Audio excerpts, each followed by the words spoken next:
Your favorite shopping destination, Value Zone Hypermart. ఇప్పుడు మన అమీర్పేట్ లో పిల్లర్ నంబర్ 1081 వద్ద. BSF is a peacetime border guarding force. దీన్ని peacetime border guarding force.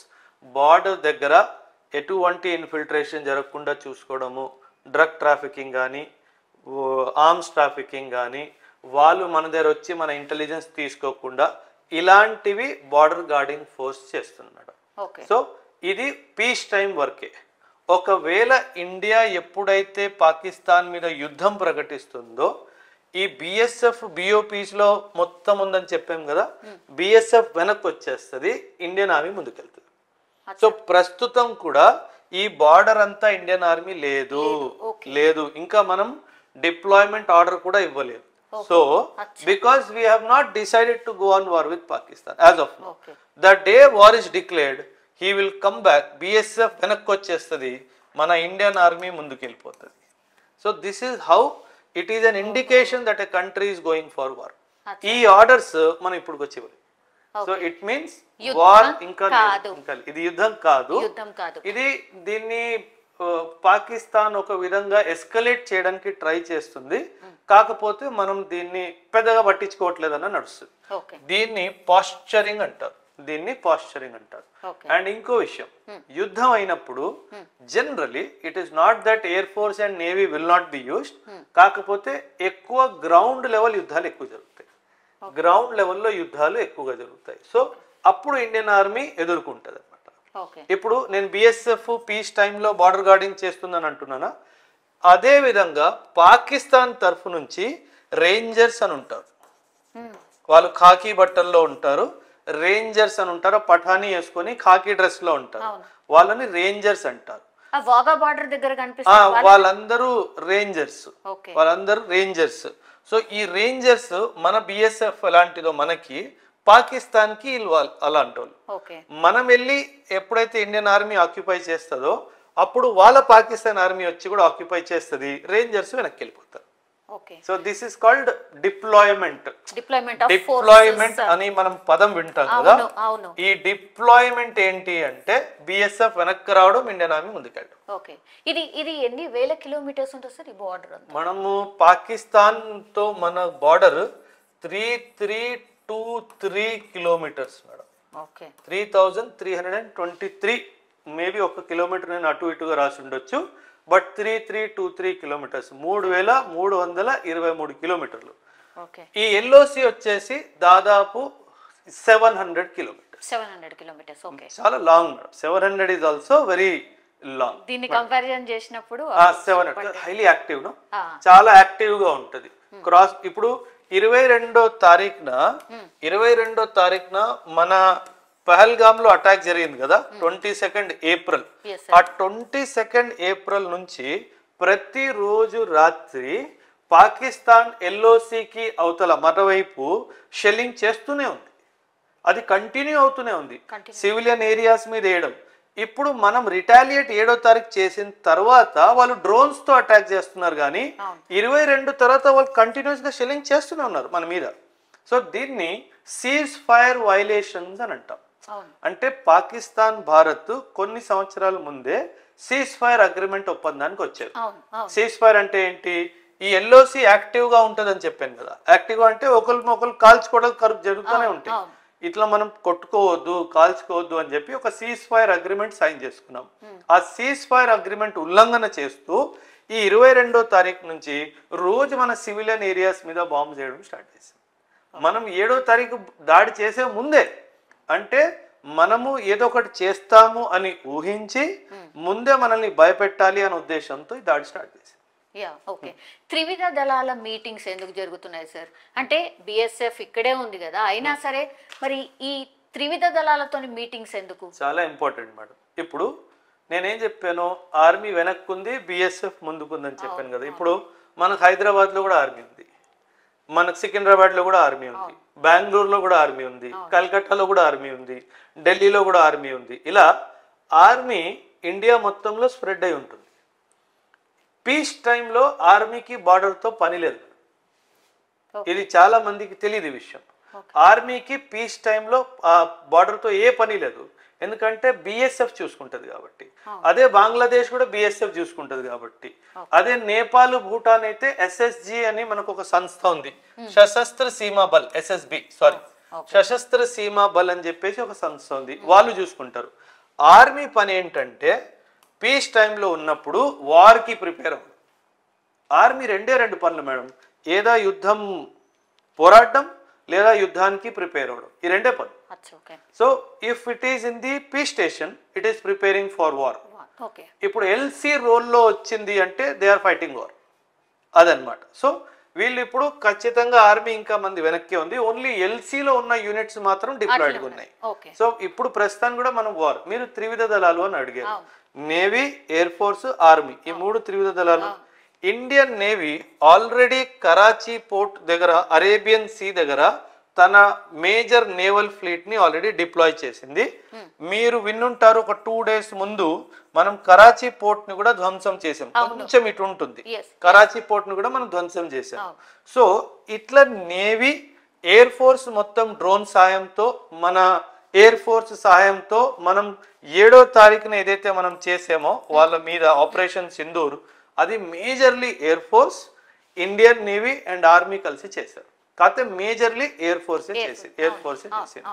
ఇప్పటి వరకు ఎయిర్ ఫోర్స్ కి సంబంధించిన దాడులే మనం వింటున్నాం సార్. అవును, ఎయిర్ ఫోర్స్ దాడులు చేయడానికి ఎందుకు ఎంచుకుంది అంటే మేజర్ గా పాకిస్తాన్ ఎంచుకుంది ఎయిర్ ఫోర్స్ కి సంబంధించిన దాడులు.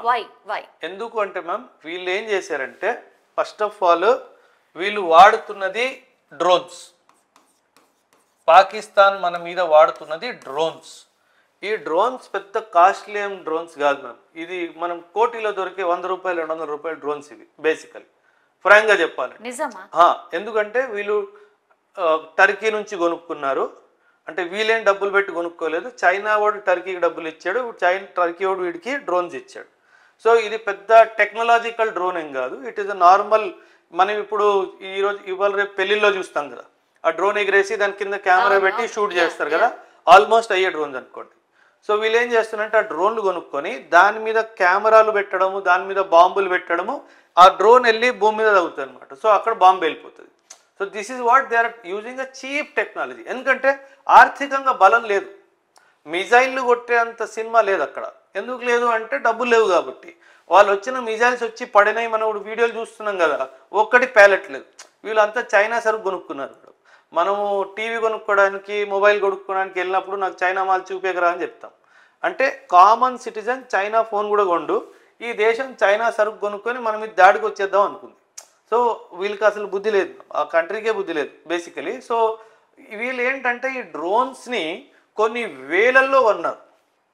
సో వీళ్ళ డ్రోన్స్ వాడి మన మీద డ్రోన్స్ వాడుతూ మన మీద దాడి చేయడానికి ట్రై చేస్తారు. సో ఇది జరుగుతుంది.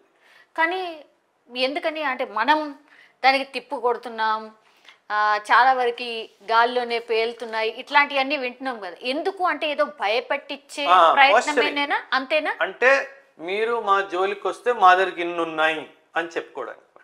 అంటే మీరు ఇట్లా చేస్తే నేను ఒక 1000 డ్రోన్లు ఒక్కటేసారి గాల్లో వేసి అన్ని నీ దగ్గర బాంబులు వేస్తానని చెప్పేసి. డ్రోన్ పాకిస్తాన్ ఏదో మన మీద మొదటిసారి వాడలేదు మేడం. వీళ్ళు డ్రోన్లు వాడి చాలా మటుకు డ్రగ్ ట్రాఫికింగ్ చేస్తున్నారు, డ్రోన్లు వాడి వెపన్ సప్లై అవుతున్నాయి. సో ఇది కొత్త ఏం కాదు, మన ఆర్మీకి తెలుసు వీడు ఎంత విధో మనకు చాలా క్లారిటీ ఉంది. సో వీడు డ్రోన్ ఇలా వాడతాడు అని మనకు తెలుసు కాబట్టే మనం S-400 మిజైల్ డిఫెన్స్ సిస్టమ్ వాడుతున్నాం. ఈ S-400 ఏం చేయదు మేడం. S-400లో ఈ డిఫెన్స్ సిస్టంలో ఒక రడార్, 2 రడార్లు ఉంటాయి. కాకపోతే అండర్స్టాండింగ్ ఆఫ్ ది పబ్లిక్కి ఒక రడార్ ఉంటుంది, ఇంకొక మిజైల్ ఉంటుంది. ఎప్పుడైతే పాకిస్తాన్ నుంచి ఒక మిజైల్ కానీ ఒక డ్రోన్ కానీ బయలుదేరిందో ఈ రడార్ దాన్ని పట్టుకుంటుంది. దాని డైరెక్షన్ బట్టి, దాని స్పీడ్ని బట్టి ఇది ఎక్కడి నుంచి వస్తుంది, ఇది ఎక్కడికి వెళ్తుంది, మొత్తం ఫ్లైట్ పాత్ని ట్రాక్ చేసేస్తుంది. ఆ ట్రాక్ చేసిన వెంటనే రడార్ మిజైల్కి ఏం కమాండ్ ఇస్తుంది, ఈ డైరెక్షన్లో ఇలా మిజైల్ వస్తుంది, నువ్వు ఇలా వెళ్ళి దాన్ని గాల్లో ధ్వంసం చేసి. సో అందుకే ఇప్పటి వరకు పాకిస్తాన్ది ఒక మిజైల్ కానీ, ఒక ఎయిర్ క్రాఫ్ట్ నుంచి వదిలిన మిజైల్ కానీ, ఒక డ్రోన్ కానీ ఇప్పటి వరకు మన నేలను తాకలేదు కూడా తాకలేదు. బికాజ్ మన మిజైల్ డిఫెన్స్ సిస్టమ్ దాన్ని గాల్లోనే పసిగట్టి గాల్లోనే ధ్వంసం చేస్తుంది. So that is the quality of the defence system that we have. ఇది మనం రష్యా నుంచి 2018లో కొనుక్కోవడం జరిగింది. ఓకే అండ్ దీనిని అమెరికా చాలా విమర్శించింది మేడం, ఎందుకు కొంటున్నాను అని. అప్పుడు జయశంకర్ గారు చాలా క్లియర్గా చెప్పారు, నేను నా దేశం ఇండిపెండెంట్ కంట్రీ, నాకు నచ్చింది చేస్తా, నువ్వెవడు అడేటోడు. సో చాలా మనం బలంగా తెచ్చుకున్న డిఫెన్స్ సిస్టమే ఇది. ఈరోజు ఇది లేకపోతే ఏం జరిగింది? సో ఇది మనకి ఒక సుదర్శన చక్రం లాగా పనిచేస్తుంది. సో S-400 అన్నది, అందుకే నేను చెప్తాను, Russia is a all weather friend of India, Israel is a very close friend of India. So మనం ఏదైతే డ్రోన్స్ యూజ్ చేసి పాకిస్తాన్ మీద అటాక్ చేస్తున్నామో అది మనము హెరాన్ యుఏవి అని చెప్పేసి ఇజ్రాయిల్ వాళ్ళు ఇచ్చిన యుఏవి మనకి, మనం అది వాడుతున్నాం. అండ్ ఆల్సో మన దగ్గర MQ-9 రీపర్ డ్రోన్ అనేసి, ఇది మనం అమెరికా నుంచి కొనుక్కున్న డ్రోన్స్, వీటిని కూడా మనం వాడుకుంటాం. మేడం ఇంకో విషయం, ఆపరేషన్ సింధూర్ ఏదైతే మనం చేసామో ఇది phase 1 అనుకోండి, ఇలా ఒక 1000 ఫేజ్లు కూడా అవ్వచ్చు. ఎందుకంటే ఇండియాకు చాలా క్లియర్గా ఒక గోల్ ఉంది. మోడీ గారు మొదటి రోజు ఏం చెప్పారంటే, పాకిస్తాన్ భూమి మీద ఎప్పటి వరకు అయితే చివరాఖరి టెర్రరిస్ట్ ఉంటాడో అప్పటి వరకు ఆపరేషన్ సింధూర్ నడుస్తానే ఉంటుంది. అది 2 సంవత్సరాలు పట్టొచ్చు, 5 సంవత్సరాలు పట్టొచ్చు, 10 సంవత్సరాలు పట్టొచ్చు, 20 సంవత్సరాలు పట్టొచ్చు. చివరాఖరి టెర్రరిస్ట్ చనిపోవాలా లేదా నువ్వు నాకు అప్పగించాలా, అప్పటిదాకా నిన్ను వదిలేదు లేదు అని చెప్పి చాలా స్పష్టంగా చెప్పారు. అందుకే నేను కూడా ఏం చెప్తున్నాను అందరికీ, ఇది ఒక్క రోజుతో 2 రోజులతో 4 రోజుల్లో వారం రోజుల్లో అయిపోయేది కాదు. It will go for a long long long period of time. Okay sir, అంటే ఓకే ఉగ్రవాదుల్ని పూర్తిగా ఎరాడికేట్ చేయాలి, అది అందరి ముందున్న పెద్ద సవాల్ సార్. కానీ పాపం మా బార్డర్ లో ఉన్న ప్రజలు పాపం వాళ్ళు వాళ్ళ ఇంటి దగ్గర ఉండకుండా ఎట్లా వాళ్ళ జీవనం చాలా ఇది అంటే this is the unlucky part. అంటే పాపం జమ్మూ అండ్ కాశ్మీర్ కానీ, హర్యానా, పంజాబ్ కానీ, రాజస్థాన్ కానీ, గుజరాత్ కానీ, వీళ్ళు బార్డర్ విలేజెస్ అయ్యేటప్పటికి ఏ చిన్న గొడవ జరిగినా ఫస్ట్ అటాక్ వాళ్ళ మీదే వస్తుంది. సో పాపం వాళ్ళందరినీ బార్డర్ ఖాళీ చేయించి వాళ్ళని సేఫ్ ప్లేస్లో పెట్టడం, వాళ్ళకి ఫుడ్ పెట్టడం, వాళ్ళకి క్లోదింగ్ ఇవ్వడం, వాళ్ళకి షెల్టర్ ఇవ్వడం, మెడిసినల్ సప్లై, వాటర్ సప్లై, ఇదంతా గవర్నమెంట్ చేస్తుంది. ఇది మనకు ఖర్చే మేడం. పాకిస్తాన్ వాడు వదవ మేడం, వాడికి కావాల్సిందే మనం ఖర్చు చేయాలి. అంటే 1947లో మనం పుట్టాము, 1947లో వాడు పుట్టాడు. వాడికి ఈర్ష ఏంటంటే ఇండియా ఎక్కడికో వెళ్ళిపోయింది, నేను అడుక్కునే తినే పరిస్థితిలోనే. వాడి వచ్చే 200 సంవత్సరాలు కూడా ఇలాగే అడుక్కు తింటాడు. మీరు నేను వెళ్ళిపోతాం, కానీ వాడి పరిస్థితి మాత్రం ఇలాగే ఉంటుంది. వాడు అడుక్కు తినడానికే పుట్టాడు, వాడు అడుక్కు తింటూనే బతుకుతాడు, వాడు అడుక్కు తింటూనే సస్తాడు. అండ్ ఇంకో విషయం, చైనా కానీ అమెరికా కానీ పాకిస్తాన్ని ఎప్పటికీ కొలాప్స్ అవ్వనివ్వవు, ఎప్పటికీ కొలాప్స్ అవ్వనివ్వవు. వాడు చచ్చిపోతున్నాడు అనగానే ఊపిరి పోస్తారు. ఎలా పోస్తారు? డబ్బులు ఇచ్చి. ఇప్పుడు ఈ రోజు IMF డబ్బులు ఇచ్చింది $1 బిలియన్. $1 బిలియన్ ఎప్పటి నుంచో అడుగుతున్నారు కదా సార్, ఇప్పుడు ఎందుకు ఇచ్చిండ్రు? అదే దట్ ఈస్ వాట్. వీళ్ళు ఏంటంటే మ్యామ్, వీళ్ళందరూ తోడు దొంగలు. America to be blamed very big. IMFలో రూపాయి రావాలంటే అమెరికా మంజూరు లేనిది రాదు. క్లియర్? IMF నుంచి మనకు రూపాయి రావాలి అంటే అమెరికా ఎస్ అంటే కానీ రాదు. ఇప్పుడు IMF పాకిస్తాన్కి $1 బిలియన్, $2 బిలియన్ ఇచ్చింది అంటే అమెరికా ఎస్ అన్నాడు కాబట్టి ఇచ్చింది. అమెరికా కూడా ఎస్ ఎందుకు అన్నది? పాకిస్తానీ డబ్బులు వాడి వెపన్స్ కొనుక్కుంటాడు. ఈ డబ్బులు వాడి వెపన్స్ ఎవరి నుంచి కొనుక్కుంటాడు? అమెరికా నుంచి కొనుక్కుంటాడు. సో టెక్నికలీ అమెరికా IMF నుంచి డబ్బులు డైరెక్ట్గా వాళ్ళ అకౌంట్లో తెచ్చుకోకుండా వయా పాకిస్తాన్ వాళ్ళ అకౌంట్లోకి తెచ్చుకుంటారు. ఇది వీళ్ళు చేసే దుర్మార్గత్వం. ఈరోజు కాదు, గత 1945 నుంచి అమెరికా చేస్తున్న యదవ పనే ఇది. వార్ కండిషన్స్ క్రియేట్ చేయాలి అండ్ వార్ కండిషన్స్ క్రియేట్ చేసి బిజినెస్ చేయాలి. ఇది అమెరికా చేసిన మీరు వియత్నాం చూడండి, ఆఫ్ఘనిస్తాన్ క్యాంపెయిన్ చూడండి, టర్కీ క్యాంపెయిన్ చూడండి, ఇజ్రాయెల్ పాలెస్టీన్ గొడవ చూడండి, కొరియన్ వార్ చూడండి. ఆఫ్ఘనిస్తాన్ క్యాంపెయిన్ 2 సార్లు, 1979 ఒకటి, 2001 ఒకటి. ఇలా అమెరికా హిస్టరీలో ఇదే పని చేస్తూ వచ్చింది. నిజంగా పాకిస్తాన్ వాళ్ళు కూడా ఇట్లాంటి సిచ్యువేషన్ కోరుకోవట్లేదు సార్. అక్కడ ఉన్నటువంటి మంత్రులే బాబోయ్ మమ్మల్ని కాపాడండి అని శరణు కోరే పరిస్థితిలో ఉన్నారు. ఇవాళ అయితే రీసెంట్లో ఒక వీడియో వచ్చింది సార్, అక్కడ ఉన్నటువంటి కేంద్ర సమాచార మంత్రి ఎవరైతే ఉన్నారో మొన్న బెదిరించిండు కదా, ఆయన ఇప్పుడు లండన్లో కనిపిస్తున్నాడు. పాకిస్తాన్ వాళ్ళే తిడుతున్నారు, ఏమి అక్కడ ఇంత ఇది ఉంటే నువ్వు ఇక్కడ నా తిరిగేది ఎంజాయ్ చేయడానికా అని. పాకిస్తాన్ ప్రైమ్ మినిస్టర్ కూడా లండన్లో ఉన్నాడు అంటే మీరు ఆశ్చర్యపోనక్కర్లేదు. పాకిస్తాన్ డిఫెన్స్ మినిస్టర్ కూడా లండన్లో ఉన్నాడు అంటే మీరు ఆశ్చర్యపోనక్కర్లేదు. వీళ్ళు పక్కన పెట్టండి, పొలిటికల్ లీడర్స్ కదా. పాకిస్తాన్ చీఫ్ కూడా లండన్లో ఉన్నాడంటే మీరు ఆశ్చర్యపోనక్కర్లేదు. వీళ్ళు పిరికి పందులు, వీళ్ళు పారిపోతారు. యుద్ధ భూమిని వదిలి పారిపోవడము వీళ్ళ బేసిక్ లక్షణం. ఇది మొదటిసారి జరగలేదు. ఏ పాకిస్తాన్ హైయర్ అఫీషియల్ వాళ్ళ ఫ్యామిలీ మెంబర్స్ పాకిస్తాన్లో ఉండరు. వాళ్ళందరూ లండన్లో, అమెరికాలో, కెనడాలోనే ఉంటారు. వీళ్ళు జనాల్ని మూర్ఖులు చేస్తూ డబ్బులు సంపాదిస్తూ మన ఫ్యామిలీస్కి విఐపి ట్రీట్మెంట్స్ ఇస్తారు. ఇదే పాకిస్తాన్. అందుకే నేను చెప్తాను, Pakistan army is the most unprofessional army in the world. అసలు వాళ్ళకి ప్రొఫెషనలిజమే లేదు. ఒక ఆయుధం నడపడం రాదు, ఒక మిలిటరీ టాక్టిక్స్ రాదు, ఒక military drill, discipline, professionalism zero అన్న ఏం పర్వాలేదు. కాకపోతే కసి ఉంటుంది, చెయ్యాలి, ఇండియాని చంపేయాలి అని కసి ఉంటుంది, కానీ సత్తా ఉంటుంది. ఇది పాకిస్తాన్. ఎన్ని రోజులు సాగుతుంది సార్ ఇట్లా? మరి అసలు వాళ్ళకే నిజంగా యుద్ధం చేయాలని వాళ్ళకే లేదు, అయినా సరే ఓ మాటలు మాత్రము భయంకరంగా చేయాలి అని లేదు అని పూర్తిగా చెప్పడానికి కూడా లేదు. యుద్ధం మేడం, పాకిస్తాన్లో ఈరోజు పెట్రోల్ ధర 450 నుంచి 650. అవును, ఈ రోజు నేను చెప్తున్నాను మీకు. నో, ఈ ధరలు బాగా పెరిగిపోవడం వల్ల మామూలు జనాలకి చాలా ప్రాబ్లమ్స్ ఉన్నాయి మేడం. ఈ ప్రాబ్లమ్స్ అన్నిటి నుంచి వాళ్ళ మైండ్ డైవర్ట్ చేయాలి అంటే ఇండియా మీద అటాక్ చేయాలి. సో మామూలు జనాలు ఏమవుతుంది, 650 రూపాయలు పర్వాలేదు పెట్రోలు, ఇండియాని చంపండి. సో వాళ్ళ మైండ్ని డైవర్ట్ చేయడానికి ఇలాంటివి 10 సంవత్సరాలకి 15 సంవత్సరాలకి ఏదో ఒకటి వీళ్ళు ఇలాగా చేస్తూ ఉంటారు. సో అది ఇంగ్లీష్లో ఒక ప్రావర్బ్ ఉంది madam, you can choose your friends but not your neighbours అని. మనం మన మిత్రులను కోరుకోవచ్చు, ఆచే వీడు నాకు కావాలి, వీడు నాకు వద్దు అని. కానీ మన నైబర్స్ని మనం అలా కోరుకోవడానికి లేదు. వాళ్ళు ఎవరైతే మన అదృష్టం దురదృష్టం దాన్ని బట్టి. కానీ మన దగ్గర మరి హై అలర్ట్ ఉంటుంది కదా, ఢిల్లీని టార్గెట్ చేశారని, లేకపోతే గుడ్లను టార్గెట్ చేశారని. జమ్మూ కాశ్మీర్లో అయితే పాపం సివిలియన్స్ ని టార్గెట్ చేసిండ్రు, అక్కడ కొంతమంది చనిపోయినరు. ఒమర్ అబ్దుల్లానే డైరెక్ట్ వెళ్ళిన పరిస్థితి సార్. ఇది ఎట్లా మరి? అంటే మనం అమాయకంగా మనం ఎందుకు చావాలి మరి? అంటే మరి మేడం, నేను అది చెప్పాను కదా, పాకిస్తాన్ లాంటి నైబర్ ఉంటే కొన్ని తప్పవు మేడం. ఎందుకంటే వాడు మూర్ఖుడు, వాడికి హ్యూమన్ వాల్యూస్ తెలీదు, వాడికి వాల్యూ సిస్టమ్ లేదు అసలు మేడం. 3 రోజుల ముందు, ఏప్రిల్ 22కి 3 రోజుల ముందు వాళ్ళ ఆర్మీ చీఫ్ ఏం చెప్పాడు, చాలా స్పష్టంగా చెప్పాడు, హిందూ ఆర్ ముసల్మాన్ కలిసి ఉండలేరు. వాడికి ఎందుకు, నా దేశంలో కలిసి ఉంటున్నారు భయ్, నీకెందుకు? కానీ వాడు అట్లా కాదు.